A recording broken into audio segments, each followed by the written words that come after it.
I wanted to ask you a question. So, Yeah. a lot of times I'm talking to the states, but you're out there sales, talking to potential clients or Right. existing clients. What are you seeing what are you hearing from them in terms of their obstacles? And of course, in some of the states, I know where you're have potential sales. Yeah. The states are contemplating action. So what are you hearing from the provider community? Yeah, no, it's a great question. I think, in all the conversations I have with providers, there are a few different themes that come up. One of them is they want to grow their business, right? So how do I get more referrals, right? What can I do to work with the MCOs to show them that I am providing really high quality value-based care?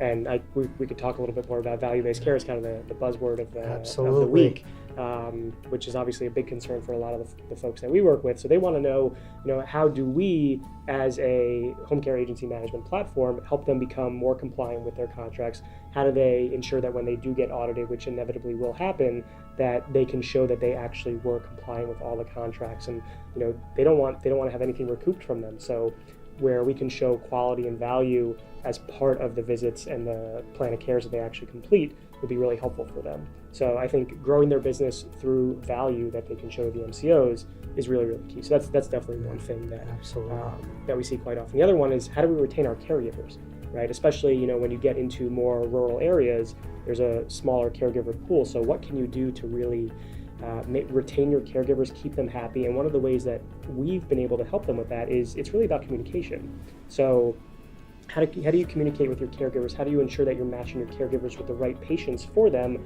based on their skill set? So if a patient needs a Hoyer lift, you don't want to send someone out there that doesn't know that doesn't know how to operate a Hoyer lift, right? Absolutely. Just as if there's 3 or 4 flights of stairs to climb, you don't want someone who's not comfortable doing that type of work.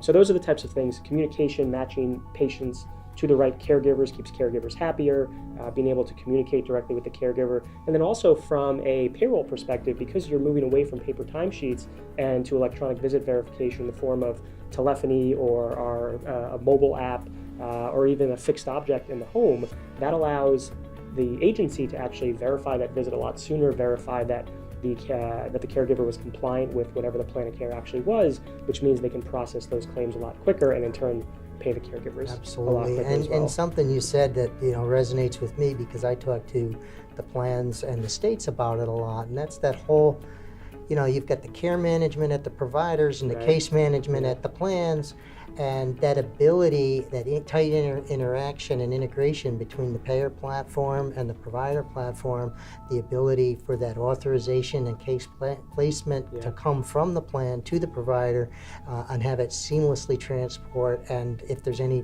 follow-on communication between them, where let's say an authorization needs to be adjusted, it's all there and in the system, and there's no ambiguities. There's a single auth, and it's always right. Well, it's that single source of truth, right? Because you think when you call up a managed care plan to get an authorization, you might not get somebody on the phone. They'll tell you they're going to fax something later. There's no paper trail for what happens. And when you can have that fully integrated system between a payer, an MCO, and MLTC, to be able to communicate directly through a form of technology to the provider to get that authorization in real time, to update patient demographics, and you get that clear visibility back and forth. There are no question marks anymore, which just accelerates. And I had a great example of that. I was actually at a stakeholder meeting in another state, and there were you had the provider community there, the plan people there, and some of the state officials, and it was about the EVV, and the providers were complaining about they'd get an authorization,